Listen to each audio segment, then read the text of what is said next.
New ইয়র্কের Jackson Heights থেকে আপনাদের সঙ্গে আছে আমি খালেদ মুহিউদ্দিন। সংস্কার নিয়ে আলোচনা এখনো চলছে, কারণ সংস্কার এখনো রয়েছে, আলোচনা পড়বে। তবে দাবি দাওয়া নিয়ে উত্তাল হয়ে আছে, মাঝে মাঝে উত্তাপ ছড়াচ্ছে রাজপথ, মাঝে মাঝে উত্তালও হচ্ছে। এসব নিয়ে কথা বলার জন্য, এসব দাবি দাওয়ার আসলে লক্ষ্য কতটা রাজনীতি, কতটা অধিকার আদায়ের রাজনীতি, এসব নিয়ে কথা বলার জন্য এখন আমাদের সঙ্গে আছে গণ অধিকার পরিষদের সভাপতি ও ডাকসুর সাবেক ভিপি জনাব নুরুল হক নূর। জনাব নুরুল হক নূর, আপনাকে আমাদের অনুষ্ঠানে স্বাগত জানাই। আপনিও আপনার অনেক ব্যস্ততার মধ্যে আমাদেরকে সময় দিয়েছেন, সেজন্য আমাদের শুভেচ্ছা ও কৃতজ্ঞতা জানবেন। আমাদের সাথে আরো থাকছেন বিএনপির আন্তর্জাতিক বিষয়ক সম্পাদক ব্যারিস্টার রুমিন ফারহানা। ব্যারিস্টার ফারহানা, আপনাকে আমাদের অনুষ্ঠানে স্বাগত জানাই। আপনি আমাদের সাথে যুক্ত হয়েছেন, সেজন্য আমাদের শুভেচ্ছা ও কৃতজ্ঞতা জানবেন। আমরা অনেকগুলি বিষয় নিয়ে আজকে কথা বলতে চাই, সেই জন্য ছোট ছোট করে কিছু প্রশ্ন একবারে করে ছোট ছোট করেও কিছু উত্তর দিতে চাই। প্রথমে আপনার নুরুল হক নূর, আপনার কাছে যেতে চাই। আপনাকে আমরা সম্প্রতি পটুয়াখালী ৩ আসনে রাজনৈতিক কর্মসূচি চালাতে গিয়ে স্থানীয় বিএনপির বাধার মুখে আপনি পড়েছেন। বুঝাতে চেয়েছেন যে আপনি যেভাবে বলবেন সেইভাবেই তাদের চলতে হবে, এইরকমটা কেন? আসলে বিএনপির উপরে আপনি দায় দিয়েছেন, বিএনপির লোকজনের সাথে বা বিরুদ্ধে আপনি কথা বলেছেন, এবং আপনার মতো করে আপনি এটা পরিচালিত করতে চেয়েছেন, সেটা কেন? মানে লাইক জনাব নুরুল হক নূর। বিএনপির একজন স্থায়ী কমিটির সদস্যকে জানিয়েছিলাম যে এলাকায় এই পরিস্থিতি ঘটবে এবং হতাহতের পরিস্থিতি ঘটতে পারে, কাজে আপনারা তাকে থামান। আমি আমার এলাকায় প্রোগ্রাম করতে পারবো না, আওয়ামী লীগ আমলেও তো আমাকে এইভাবে বাধা দেয়নি। এমনকি ওই দিন সন্ধ্যায় চরবিশ্বাস, আমার নিজের ইউনিয়ন, সেখানে বাজারের পাশাপাশি দুটো মিটিং হচ্ছিল, বিএনপির একটা মিটিং, আমাদের দলের একটা মিটিং, সেখানে চেয়ার সরাসরি হয়েছে, হাতাহাতি হয়েছে। সেইটি একটা মিথ্যা বিভ্রান্তি ছড়িয়েছে যে বিএনপির অফিসে গণ অধিকার পরিষদের লোকেরা ভাঙচুর করেছে। এই অভিযোগ তুলে গলাচিপা 10 দিনের 2 উপজেলায় আমার 17টি অফিস ভাঙচুর করেছে, রামদা দিয়ে কুপিয়েছে, ব্যানার ফেস্টুন পোস্টার গুলো ছেড়েছে। আমি বিএনপির শীর্ষ নেতাদেরকে বলেছি আপনারা একটা নিরপেক্ষ তদন্ত করুন, কিন্তু দুঃখজনক এই গত কয়েকদিনও এখন পর্যন্ত একটা তদন্ত আমি দেখি নাই। আপনার কাছে কি কিঞ্চিত মনে হয় জনাব নূর, আপনার কাছে কি কিঞ্চিত মনে হয় যে আপনার প্রতি যে বিএনপির ভালোবাসা সেটা একটু কমেছে?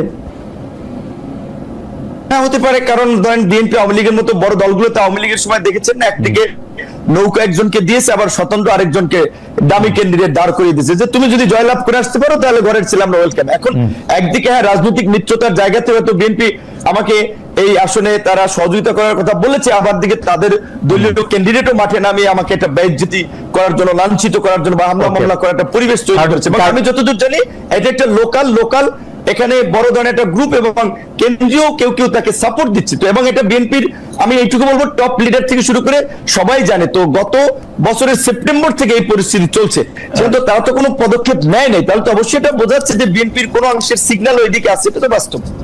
এরকম মন্তব্য করছেন যে আপনি কখনো অন্তর্বর্তী সরকারের প্রশংসা করছেন, কখনো কঠোর সমালোচনা করেছেন, বিএনপির বিরুদ্ধে আপনার অবস্থান এক এক সময় এক এক রকম হচ্ছে। সেটা কি আপনার রাজনৈতিক সুবিধাটাই এখানে আপনি প্রধান বিবেচনায় নিতেছেন?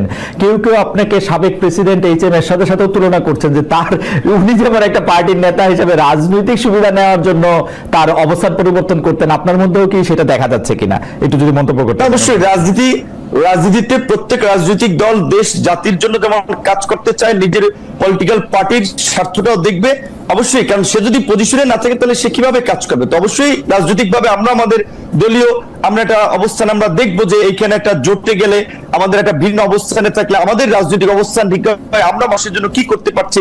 আমরা শুরুর দিকে এই সরকারকে বলছিলাম যে এই সরকার 2 বছরের জন্য একটা জাতীয় সরকার করেন, 2 বছরের জন্য তারা করে নাই, যে কারণে আমরা পরবর্তীতে সরকারকে সেই 2 বছরের জন্য সাপোর্ট দেইনি। আমরা বলেছিলাম যে আপনার নির্বাচনের প্রশ্নে জাতীয় ঐক্যমত্যের ভিত্তিতে একটা নির্বাচনী রোড ম্যাপ দেন, অনেকদিন ধরে সেটা দেয় নেই, যে কারণে বিএনপির সাথে যেহেতু আমরা যুগপৎ আন্দোলন করেছি এবং আপনারা দেখেছেন আমার রাজপথের গত 7-8 বছরের ভূমিকা অনেক প্রবীণ রাজনীতিবিদদের 70 বছরেও এই দেশে ছিল না, এইটুকু আমরা চ্যালেঞ্জ দিয়ে বলতে পারবো। সেইখানে আমরা বিএনপির সাথে যেহেতু ছিলাম, যুগপৎ আন্দোলন করেছিলাম, বিএনপির সাথে আলাপ আলোচনায় বিএনপি বলেছে দেশের বাস্তবতায় তারা ডিসেম্বরের মধ্যে নির্বাচন চায়। আমরা আমাদের দলীয় পজিশন ছেড়ে বিএনপির পজিশন নিয়ে আমরা ডিসেম্বরে নির্বাচনের জন্য সরকারের চাপ তৈরি করেছি। এবং এই যে লন্ডনের যে বৈঠক হয়েছে, অবশ্যই লন্ডনের বৈঠক আর যাই থাকুক, এইটা বাংলাদেশের এই উত্তপ্ত রাজনীতির মাঠে আমি মনে করি কিছুটা হলেও পানি ঢেলেছে বা উত্তপ্ত পরিস্থিতি ঠান্ডা করেছে, এবং একটা অনিশ্চিত, একটা আপনি বলবেন সংঘাত কিংবা একটা অনিশ্চিত যে রাজনৈতিক পরিস্থিতি ছিল সেটাতে কিছুটা হলেও একটা নিশ্চয়তার পরিবেশ তৈরি হয়েছে। এবং বিএনপি একটা বড় রাজনৈতিক দল, তার প্রধান সেখানে, তার সাথে ডক্টর ইউনূস সরকার প্রধান, তার সাথে মিটিং হওয়ার ফলে আমি মনে করি দেশের স্থিতিশীলতা, রাজনৈতিক পরিবেশ এবং আগামী নির্বাচনের ক্ষেত্রে একটা ভালো ফলাফল পাওয়া যাবে। সেই ক্ষেত্রে জনাব নূর, একটা কথা আপনি একটু মনে রাখেন তো, ধরেন যদি লন্ডনে বৈঠক না হইতো, ডক্টর মোহাম্মদ ইউনূস বলছিলেন যে এপ্রিলের প্রথম ভাগে ইলেকশন হবে, বিএনপি দাবি করছিল ডিসেম্বর হবে, এখন এটা ফেব্রুয়ারিতে হবে, এই মানে প্র্যাকটিক্যালি তো ব্যবধানটা আসলে 2 মাসের বা 1.5 মাসের। এই 2 মাস বা 1.5 মাসের একটা সময়ের ব্যবধানের জন্য এত বড় উত্তপ্ত পরিস্থিতি সৃষ্টি হইতে হবে, সেইটাও বা কেন মনে হয়েছে? 10 মিনিট একটা ফুটবল খেলায় আমি অতিথি হিসেবে গিয়েছিলাম, সেই খেলার মঞ্চ আগের রাতে ভেঙে দিয়েছেন। আমি সেটি বিএনপির স্থায়ী কমিটির 2 জন হওয়ার পরেই আমার বেশ কয়েকজন লোকজনকে আমি স্পটে থাকা অবস্থায় হামলা করেছে। এবং সেদিন যে আপনারা ঘটনাটি সোশ্যাল মিডিয়াতে দেখেছিলেন, আমি গিয়েছিলাম, বিএনপিরই সাবেক এক নেতা, তিনি মৃত্যুবরণ করেছেন, শেষে আমার সাথে কাজ করেছেন, তো তার একটা স্মরণ সভায়, সেই স্মরণ সভা থেকে ফেরার পথে সেখানে প্রায় আপনার 3 কিলোমিটার রাস্তায় মাঝখানে কিছু বাজার আছে, বাজারে জনাব হাসান মামুনের সমর্থিত লোকেরা রাস্তায় গাছ ফেলে রামদা, বগি, চাপাতি, অস্ত্র সহ অবস্থান নিয়েছেন যে তারা এখানে গিলে আমাকে হত্যা করবেন বা আমার লোকজনের উপরে অ্যাটাক চালাবেন। তখন আমি সেটি পুলিশকে জানাই, পুলিশ আসে, প্রথমে এসপি পুলিশ পাঠায়, 2 গাড়ি পুলিশ পাঠায়, পুলিশ এসে হয়তো তারা রিপোর্ট করে এবং আমাকেও জানায় যে ভাই এখানে হাসান মামুনের যে লোকজন, তাদের যে প্রস্তুতি, আমরা কিছু করতে পারবো না, আপনি উপরে কথা বলেন। তার মানে উপরে কথা হলো, ওসি বলছেন, বুঝছি, তাহলে কি করতে হবে। আমি তখন পটুয়াখালীর সেনাবাহিনীর দায়িত্বে তাদেরকে জানালাম, তারাও 4 গাড়ি আসছে, পুলিশ 2 গাড়ি, সেনাবাহিনীর 4 গাড়ি, 6 গাড়ি আসার পরেও তারা আমার সাথে পার্সোনালি আলাপ করতেছিল, বলছে ভাই তাদের যে প্রস্তুতি, এখানে তারা রাস্তার পাশে ইট নিয়ে অবস্থান করছে, তাদের হাতে দেশীয় অস্ত্রশস্ত্র, আমরা এখানে কতজন লোক, আমরা এই আপনাকে এখান থেকে এই পথ দিয়ে নিয়ে যেতে পারবো না, আপনি বরঞ্চ অন্য পথ দিয়ে চলে যান। আমি বলছি কোথায় যাব? তারা বলছে আপনি উপজেলা শহরে যাবেন না, আপনি জেলা শহরে যান। বলছে আমার বাড়ি উপজেলায়, আমি কেন উপজেলা, এই জায়গাটুকু আমি কেন জেলাতে, এই জায়গাটুকু আমি যাই নাই, আমি এই জায়গাটুকু দেখতেছিলাম। আমি কিন্তু ঘটনা আমি সেটা বলছি, আমি শেষ করছি, আমি যেটা বলবো, জি বলেন। হ্যাঁ, আমি বলছি যে শুনেন, যখন রাত্র আপনার 2:15 বাজে, 2:15 রাত্র, তখন পর্যন্ত তারা আমাকে বিকল্প পথে পাঠাতে চায়। আমি বলছি কেন, আপনারা এই আর্মি আসছেন, পুলিশ আসছেন, নির্বাচন হয়নি, এখনই যদি এইভাবে পরিস্থিতি হয়, আপনাদেরকে জিম্মি করে, আপনারা যদি, বিএনপির অনেক গ্রুপ আছে এখানে, বিএনপি একটা বড় দল, সাবেক এমপির গ্রুপ আছে, অন্য আরো নেতা আছে, এখানে একটা গ্রুপের লোককে যদি আপনারা কন্ট্রোল করতে না পারেন, আমি একটা জাতীয় নেতা, একটা দলের সভাপতি, এখানে বিএনপিও তার নেতা কর্মীদেরকে অফিসিয়ালি চিঠি দিয়ে আমাকে সহযোগিতা করতে বলেছে, সেখানে বিএনপির একটা ছোট্ট গ্রুপ, তাদেরকে আপনারা এই নিবৃত্ত করতে পারবেন না, তাহলে আপনাদের নিরাপত্তার দরকার নাই, আমি বাঁচি মরি, আমি আমার মতো যাই। যেই কারণে তখন আমি ওনাদের সাথে কথা বলে আমি আমার মতো রওনা দিয়েছিলাম। তো যাই হোক, মাঝপথে আবার আমাকে প্রশাসনের কর্মকর্তারা ফোন দিয়েছে, ভাই আপনি চাইেন না আপনার নিরাপত্তা আগে, আপনার কিছু হয়ে গেলে সেটা আমি একটু ছোট করে দিয়েছিলাম। আমি একটু ছোট করে বলি নূর, এইটা তো আপনি জাতীয় নেতা, আপনি একটা জায়গায় যাইতে চাইতেছেন, আপনি প্রশাসন বা আইন শৃঙ্খলা বাহিনীর সাহায্য চাইছেন, প্রশাসন বা আইন শৃঙ্খলা বাহিনীর সাহায্য, ওরা এসে দেখছে যে অনেকগুলি এখানে লোক সমাগম আসে এবং তারা যদি আপনাকে সেখানে এসকর্ট করে নিয়ে যাইতে হইতো বা তারা আপনার সঙ্গে যাইতে হইতো, তাহলে হয়তো অনেক হানাহানি, হতাহতের ঘটনা ঘটতে পারতো। সেইটা এড়ানোর জন্য তারা আপনাকে খুবই বিনীতভাবে অনুরোধ করছে যে আপনি ঘুরে এই রুটটা আপনি এই মুহূর্তে ব্যবহার করেন না। এইটা আপনি তখন আমাকে জেলা, উপজেলা শহর থেকে ছেড়ে জেলা যেতে বলছে, উপজেলা থেকে ওই পথটা ব্যবহার করতে না বলছে, ওই পথটা কেন পালিয়ে যাব, ওই পথটা কেন আমার না, ওই পথটা ব্যবহার করতে আমার উপজেলা শহর থেকে আমি পালিয়ে জেলায় যাব। আপনার কাছে কি আপনি আর্মি পুলিশের কাছে, জনাব নূর, আপনি কি আর্মি বা পুলিশের কাছে এই দাবি জানাতে চেয়েছিলেন যে আপনি ওইখান দিয়েই যাবেন এবং দরকার হলে 10টা 20টা 50টা গুলি করে মেরে তারপরেও যাবেন, মানে এই গত সরকারের আমলে সেনা সরকার না, এখানে তো মারামারির তো কোনো কেস হয় না।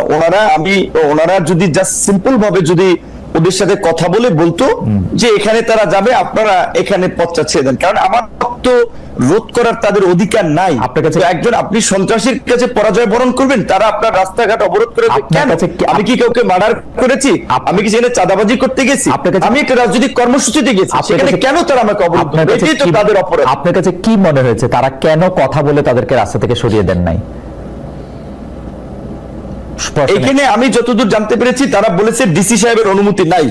যেটা আমি বলছিলাম, এখানে জনাব হাসান মামুন ছাত্র দলের নেতা ছিলেন, ডিসি হচ্ছে তার কর্মী ছিলেন বোধহয়, এবং জনাব হাসান মামুনের ওয়াইফ একজন ডিসি, তিনি বগুড়াতে বর্তমানে ডিসি আছেন। তো তাদের কলিগ, সেই সুবাদে ডিসি সাহেব, আমি এর আগেও ঈদের সময়, গত ঈদের সময় আমি এটা এই তার মানে কমিটি হচ্ছে কাজ যে- করে তাদেরকে অভিযোগ করেছিলাম। আমি সার্কিট হাউসে ছিলাম, আমি একটু বলি, আমি সার্কিট হাউসে ছিলাম, আমার রুমের কথোপকথন গোপনে ভিডিও করে ডিসি হাসান মামুনের কাছে পাঠিয়েছি। ডিসি সাহেব অনুমতি না দেওয়ায় পুলিশ ওখান থেকে আমাকে, তারা উপজেলা শহর থেকে ছেড়ে আমাকে জেলা শহরে চলে যেতে এটা তো- বলছে। যে এলাকায় তখন একটা বার্তা চলাবে যে বিপিনুর পালিয়ে গিয়েছে বা হাসান মামুনের কর্মীরা তোপের মুখে এলাকায় থাকতে পারেনি। এটা তো- আমি এটা তো করতে পারি না, আমার একটা ব্যক্তিত্ব রাজনৈতিক অবস্থা আছে না। রাইট, এটা তো ভয়ঙ্কর অভিযোগ। মানে আপনি কি মনে করেন যে একজন একজন হ্যাঁ। একজন একজন মানে বর্তমানে যিনি চেয়ারে বসে আছেন, কর্মরত জেলা প্রশাসক আপনাকে সার্কিট হাউসের রুমে আপনার অজান্তে ভিডিও করে সেটি আবার আরেকজন রাজনীতিবিদের কাছে দিয়েছেন, এই অভিযোগ আপনি করছেন, তো ভয়াবহ অভিযোগ। কিন্তু আমার প্রশ্ন হচ্ছে যে আপনি কি এখনো মনে করেন যে এটা শুনেন, রেজওয়ানা আপা, আপনি আসিফ নজরুল স্যার, উপদেষ্টা আসিফ নজরুল, রেজওয়ানা, সালেউদ্দিন সাহেব, 3 উপদেষ্টা, জনপ্রশাসনের মোখলেস সাহেবকে আমি গত ঈদে, ক্যাবিনেট সেক্রেটারিকে, সবাইকে আমি অবহিত করেছি বিষয়টি। এবং এই ডিসির মূলত আশকারাতি, তারা আমাকে এলাকায় একটা অপদস্থ করতে চেয়েছে, রাজনৈতিক ভাবে আমাকে পরাজিত করতে চেয়েছে, মানুষের কাছে ছোট করতে চেয়েছে, এবং এর সাথে ডিসির একটা ইনভলভমেন্ট আছে। যে কারণে তখন আমি প্রশাসনের আরো উপরে কথা বলেছি যে আমাকে যেন এইখান থেকে যাওয়ার একটা ব্যবস্থা করে দেয়। আমি কেন আমার উপজেলা শহর ছেড়ে আমি জেলায়? আমি বুঝতে পারছি। তার মানে কি এই যে পাওয়ার গেমটা চলতেছে, আপনি কি মনে করেন যে হাসান মামুন সাহেব যার বিরুদ্ধে আপনি অভিযোগ করছেন, উনি কি বিএনপির হয়ে পাওয়ার প্র্যাকটিস করছেন, নাকি উনার নিজস্ব যোগাযোগের মাধ্যমে, উনার স্ত্রীর কথা বললেন, অন্য যোগাযোগের কথা বললেন, এটা কি বিএনপির কে আপনি অ্যাকিউজ করছেন? এখন যেহেতু